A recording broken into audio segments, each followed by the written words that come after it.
Domenica 17 agosto, Santa Beatrice de Silva Vergine.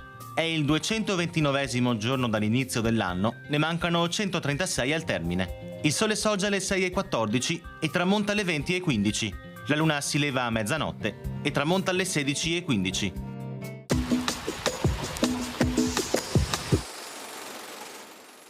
Marcantonio Bragadin, eroico difensore di Famagosta, affronta serenamente il martirio. I turchi, inferociti dalla resistenza opposta dai veneziani, non osservano i patti della resa, passano a fil di spada alcuni ufficiali veneti e invitano il Bragadin a rinnegare la fede cristiana.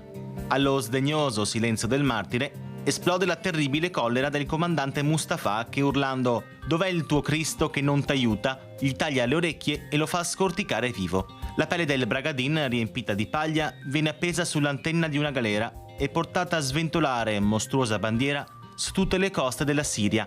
Venezia ha perduto un prezioso possesso, l'isola di Cipro, ma ha acquistato un martire che onora tutta la cristianità.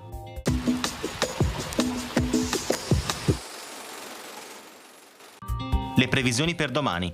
Cielo poco o parzialmente nuvoloso, precipitazioni in prevalenza assenti, salvo bassa probabilità di qualche residua precipitazione tra la notte ed il primo mattino sulle zone centro-settentrionali. Temperature in ulteriore lieve o contenuta diminuzione.